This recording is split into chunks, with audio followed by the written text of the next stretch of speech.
आज के इस वीडियो में हम मौर्यन आर्ट को पढ़ेंगे। और मौर्यन आर्ट्स जो है ये दो पार्ट में डिवाइडेड है। डिवाइड करके हम लोग देखेंगे इसको। जैसे कोर्ट आर्ट है और पॉपुलर आर्ट है। तो कोर्ट आर्ट जो है ये स्टेट की इनिशिएटिव होती है और पॉपुलर आर्ट जो होता है ये किसी इंडिविजुअल या फिर किसी कम्युनिटी की इनिशिएटिव होती है। अब कोर्ट आर्ट में देखें तो ये स्टेट इनिशिएटिव होता है, यानी कि जो है वहाँ के जो है किंग का इनिशिएटिव होता है। और इसमें जो है बनाए जाते हैं जैसे पिलर्स और स्तूप। ये हम बात कर रहे हैं मौर्यन आर्ट के बारे में। फिर पॉपुलर आर्ट में यदि हम देखें तो ये इंडिविजुअल की इनिशिएटिव होती है, जैसे केव्स बना दिए जाते हैं, स्कल्पचर्स बनाए जाते हैं, पोट्री बनाई जाती हैं। ये सारी चीज़ें जो होती हैं ये मौर्यन आर्ट को दिखाता है। अब हम कोर्ट आर्ट में जो स्टेट इनिशिएटिव है पिलर्स, उसके बारे में देखते हैं। पिलर्स जो होता है ये मौर्यन एज की काफ़ी एक इम्पॉर्टेंट आर्ट है।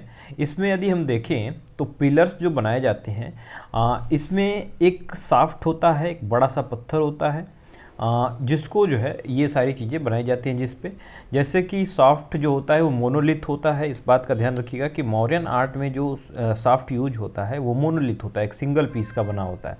इसके ऊपर जो है एक लोटस शेप का जो है एक कैपिटल होता है, एक बेल शेप्ड की जो है कैपिटल होता है, उस पर एबाकस होता है, एक प्लेटफॉर्म होता है जिसपे जो है एक सर्कुलर या फिर स्क्वायर या फिर रेक्टेंगुलर शेप का प्लेटफॉर्म होता है जिसके ऊपर एक एनिमल होता है। एक एनिमल कोई जो है लॉयन, टाइगर, लॉयन या फिर जो है ये लोग बुल बना देंगे। तो ऐसे एनिमल्स जो है उस पर बना दिए जाते हैं। फिर इसके बाद यदि हम देखें तो जो सॉफ्ट होते हैं मोनोलिथ होते हैं, इस बात का ध्यान रखिएगा। और हमारे जो मौर्यन आर्ट हैं ये इन्फ्लुएंस है आउटसाइड से, आउटसाइडर इन्फ्लुएंस इसमें देखने को मिलता है। जैसे पर्शियन इन्फ्लुएंस देखने को मिलता है, इरानियन इन्फ्लुएंस जो है हमें देखने को मिलता है, जिसको हम एक्कीमेनियन इन्फ्लुएंस कहते हैं। एक्कीमेनियन जो इन्फ्लुएंस है इसको कहते हैं हम। तो इसमें जो देखें कि जो हमारा इन्फ्लुएंस है बाहर से, वो पिलर्स के ऊपर जो हमने बेल शेप्ड का कैपिटल देखा, जो ये बेल शेप्ड का कैपिटल जो हमने बना रखा है, ये आउटसाइड से जो पर्शियन है, पर्शियन इन्फ्लुएंस जो है इसमें दिखता है कि बेल शेप जो है वहाँ का आर्ट है जो हमारे आर्ट में हमने यूज किया है इसको। अब एक्कीमेनियन पिलर्स और मौर्यन पिलर्स के बारे में यदि हम देखें, इनके बारे में कुछ डिफरेंस हम देख लें या फिर कुछ सिमिलरिटीज़ देख लें, तो सॉफ्ट जो होता है ये मोनोलिथ होता है मौर्यन में हमने देखा था। लेकिन एक्कीमेनियन पिलर्स में क्या होता है कि ये वेरियस पीसेस का बना होता है, छोटे छोटे पीसेस का जो है ये सैंडस्टोन बना होता है। इसके नीचे यदि हम देखें तो एक्कीमेनियन पिलर्स जो होते हैं ये इंडिपेंडेंटली इरेक्ट नहीं होते हैं। इस बात का ध्यान रखिएगा कि ये किसी बिल्डिंग पे मिल जाएंगे आपको एक्कीमेनियन पिलर्स। लेकिन अपने जो मौर्यन आर्ट हैं इनके पिलर्स जो होते हैं ये इंडिपेंडेंटली कहीं जो है इंडिपेंडेंटली इरेक्ट होते हैं। इसके बाद देखें तो ये दोनों तरह के जो पिलर्स हैं एक्कीमेनियन और जो मौर्यन, ये दोनों हाईली पॉलिश्ड होते हैं। इस बात का ध्यान रखिएगा। मौर्यन पिलर्स जो होते हैं ये चुनार सैंडस्टोन्स जो है, चुनार के सैंडस्टोन से बना होता है। और ये चुनार जो है मिर्ज़ापुर के पास में है, यूपी में। ये बिहार जो है ये गलत है, इसको काट दीजिएगा। और इन एडिक्ट्स पे जो है कुछ, इन पिलर्स पे जो है कुछ एडिक्ट्स इंस्क्राइब्ड होती हैं, कुछ लिखा होता है। तो इन पिलर्स का यूज जो है लिखने के लिए भी करते हैं। एडिक्ट जो है कुछ लिखी होती है, तो इन पे जो है लिखने का जो है कुछ संदेश देना होता है उस एरिया में, या फिर कुछ इतिहास लिखना हो, कुछ विक्ट्री कमेमोरेट करनी हो, तो उसके लिए भी ये लिख देते हैं उस पर। और अपने पिलर्स जो होते हैं इनमें यूनिफॉर्मिटी हमें देखने को मिलती है, काफ़ी यूनिफॉर्म होते हैं ये पिलर्स। पर्पज़ क्या होता है पिलर्स बनाने का, तो as a symbol of state इसको बना लेते हैं हम, कि ये जो है मौर्यन पीरियड का जो है, मौर्यन एज का जो है ये एक सिंबल हो गया है, स्टेट का एक सिंबल हो गया है पिलर्स। और दूसरी चीज़ कि ये कमोमरेट करते हैं विक्ट्री को, अपनी जो विक्ट्री है उसको कमोमरेट करने के लिए जो है ये लोग इन पिलर्स को जो है बनाते हैं।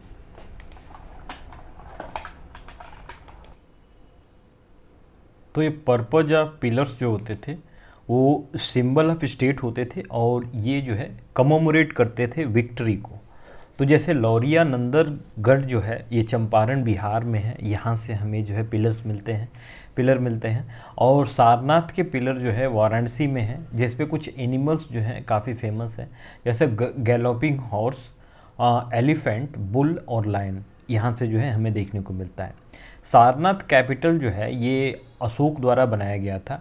एक फाइनेस्ट एग्जाम्पल है स्कल्पचर्स का जो कि मौर्यन पीरियड में बना था, और ये कमोमोरेट करता है धम्मचक्र प्रवर्तन को। जब इन्होंने 5 शिष्यों को शिक्षा दी थी महात्मा बुद्ध ने, उस समय को जो है कमोमोरेट करता है ये सारनाथ का पिलर। तो ये जो है अशोक ने बनवाया था इसे। ये काफ़ी इम्पॉर्टेंट और फाइनेस्ट एग्जाम्पल है स्कल्पचर्स का। इसके बाद यदि हम देखें तो स्तूपास के बारे में देखेंगे।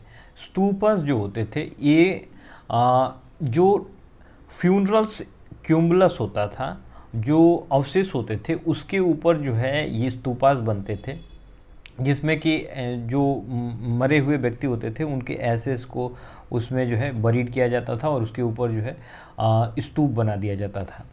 अब बुद्धिस्ट मॉन्यूमेंट में स्तूपास का ये देखें हम तो ये एक हेमिस्फेरिकल डोम जो है बनाया जाता है, जिसमें जो है बुद्धा के रिलाइसेस जो भी एसेस थे, जो बचे हुए उनके अवशेष थे, उन पे जो है ये स्तूपास बनाए गए। ये लगभग 9 स्तूपास बनाए थे, 8 उनके रिलाइसेस पे और एक वेसल जो कि जिसमें रखा गया था उस पर बना हुआ था। लेकिन ये याद रखिएगा कि ये जो स्तूपा का कंसेप्ट था, स्तूप का, ये बुद्धिज्म के समय से, मौर्यों के समय से नहीं, उससे पहले से वैदिक पीरियड से जो है ये चलता आ रहा है कि ये लोग जो है स्तूप जो है बनाते आ रहे हैं। ये कंसेप्ट जो है स्तूप का ये वैदिक पीरियड से चलता आ रहा है। अब बुद्धिस्ट ट्रेडिशन में जो है 9 स्तूप्स बने थे जो कि इनके डेथ के बाद बने बुद्धा के, और इसमें जो 8 थे वो इनके रिलाइसेस पे, एसेस पे बने थे। 8 जो थे उनके एसेस पे बने थे, जो भी उनका अंश बचा हुआ था। और जो 9वां था, वो 9वां जो जिस वेसल में वो रखा गया था, उसके ओरिजिनली जिस वेसल में रखा गया था उसके ऊपर जो है एक जो है स्तूप बनाया गया, वो 9th वन था। तो 8 जो है उनके एसेस या फिर रिलाइसेस पे बना था और 9वां जो है वो उसके वेसल पे बना हुआ था। अब स्तूप के बारे में यदि देखें तो कुछ इस तरह का जो है हमें देखने को मिल जाता है स्तूप। अब स्तूप की जो अंदर की चीज़ें होती हैं, अंदर का जो शेप होता है उसे अनबर्न्ड ब्रिक से बनाया जाता है, लेकिन जो आउटर सरफेस होता है वो जो है बर्न्ड ब्रिक से बनाया जाता है। दूसरी चीज़ ये कि ये बाहर से थिक लेयर ऑफ प्लास्टर भी लगा देते हैं ताकि उसमें मजबूती बने रहे। अब इसका शेप समझते हैं हम। सबसे पहले गेट से शुरू करते हैं। इसमें गेट देखें तो इसमें 4 जो है गेट होते हैं जिसको तोराना कहते हैं, गेटवेज को जो है तोराना कहते हैं। 4 गेटवे होते हैं, एक सामने, एक पीछे, एक दाएं और बाएं में। तो ये जो है लेफ़्ट राइट और आगे पीछे जो है ये तोरानास हमें देखने को मिलते हैं। इसके बाद देखें हम तो ये जो अप्रेज्ड प्लेटफॉर्म है, ये ऊंचा जो प्लेटफॉर्म है उसको वेदिका कहते हैं, जो कि अप्रेज्ड प्लेटफॉर्म पे जो है एक डोम से बना हुआ है, इसको वेदिका हम कहते हैं। और इसके किनारे किनारे जो है एक एक एम्बुलेटरी जो है पासवेज भी होता है, जिससे जो है ये खुला होता है, जिसके किनारे किनारे चलकर जो है प्रदक्षिणा पथ इसको कहते हैं, कि प्रदक्षिणा पथ की इसके चारों तरफ हम घूम सकते हैं। प्लस अगर नीचे इधर देखें तो यहाँ भी मेधी होता है, इसको बाउंड्री जैसा जो है बिल्कुल घेरा होता है। तो ये जो है एक इनक्लोज्ड वॉल से जो है ये किनारे किनारे बना दिए जाते हैं इसके, और ये वॉल जो है चारों तरफ होती है। इसमें जो है यहाँ पे 4 गेटवेज होते हैं, आगे पीछे और दाएं बाएं। इसके ऊपर जो ये डोम से फुटता है इसे अंडा कहते हैं, अंडा। और फिर इसके ऊपर जो होता है एक हर्मिका होता है, एक प्लेटफॉर्म होता है जो कि रेक्टेंगुलर शेप का प्लेटफॉर्म होता है, जिसके ऊपर एक जो है डंडी होती है, और इस डंडे में जो है 3 चतराज होते हैं। चतराज किसे कहते हैं भाई? तो बुद्धा, धम्मा, संघ, ये 3 चीज़ें जो है ये चतराज को रिप्रेजेंट करती हैं। त्रिरत्न होता है ये बुद्धा का, और ये जो है अम्ब्रेला शेप में हमें देखने को ऊपर मिलता है, जिसमें बुद्धा इनलाइटमेंट को दिखाते हैं, धम्म जो है डॉक्ट्रिन के इनके बताते हैं, और संघ जो है ऑर्डर को बताते हैं। तो ये जो है 3 चतराज हमें ऊपर दिखते हैं, जो कि अम्ब्रेला शेप में ऊपर हमें देखने को मिलता है। एक डंडे जो होता है इसमें जो है लगा होता है ये। तो इसमें हमने देखा कि हर्मिका होती है, अंडा होता है, 3 चतराज होते हैं, इसके नीचे जो है एम्ब्रेटरी पासवेज होता है, जो अप्रेज प्लेटफॉर्म होता है उसको वेदिका कहते हैं। फिर नीचे मेधी होता है, एक इनक्लोज्ड वॉल होती है चारों तरफ, फिर तुराना होता है। तो ये सारी चीज़ें जो है हमें एक स्तूप में देखने को मिलता है। अब इसके आगे यदि हम देखें, तो ये तो हमारा हो गया स्तूप। अब चतराज के बारे में हमने देख लिया कि इसमें 3 जो चतराज होते हैं वो क्या रिप्रेजेंट करते हैं, जो त्रिरत्न को रिप्रेजेंट करते हैं, बुद्धा, धम्मा और संघ को। फिर जो मेधी होता है, मेधी और तुरान, जो तुरानाज होते हैं, मेधी और तुरानाज, या तुरानाज का मतलब गेटवे, और मेधी जो कि इनक्लोज वॉल होती है इसके किनारे किनारे, इस पर क्या होता है, इसके किनारे किनारे जो इनक्लोज्ड ये वॉल है, इस पे स्कल्पचर्स भी ये लोग बना रखे हैं। कुछ जो है कथाएं भी, जैसे कि अमरावती स्तूप्स के, या फिर जो है इनके भी जो भी इनक्लोज्ड वॉल्स हैं उस पे कुछ ना कुछ स्कल्पचर्स जो है बने होते हैं इनके इस इनक्लोज्ड वॉल पे, मेधी जिसको कहते हैं। और तुरानास को तो वैसे सजाया ही जाता है, बिल्कुल जो है स्कल्पचर्स बनाकर उसको जो है रिप्रेजेंट करते हैं उसमें। फिर आगे देखें तो मैक्सिमम नंबर ऑफ जो स्तूपास थे वो अशोक के समय बने थे। लगभग 84,000 ये माना जाता है कि स्तूप्स अशोक ने बनवाए थे, और ये स्तूप्स का क्लाइमेक्स था बिल्कुल। अब सांची स्तूप जो है ये एमपी में था, और ये इसे जो है अशोक ने बनवाया था। भरौद स्तूप जो है ये भी एमपी में है, इसको सुंगा डायनेस्टी ने बनवाया था।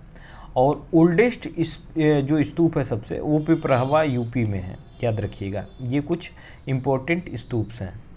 इसके बाद जो है हमने इससे पहले तो ये कोट आर्ट हम लोग देख रहे थे, अब पॉपुलर आर्ट के बारे में देखते हैं। पॉपुलर आर्ट में केव्स आते हैं। रॉक कट आर्किटेक्चर की ये बिगनिंग जो है केव से हुई, और इसके 2 फीचर्स इसमें ऐड हुए मौर्यन के समय में, जैसे कि पॉलिशिंग शुरू हो गई थी केव्स की, और दूसरी चीज़ की यहाँ पे जो है आर्टिस्टिक एक गेटवे बनाने लगे थे लोग केव्स के माउथ पे।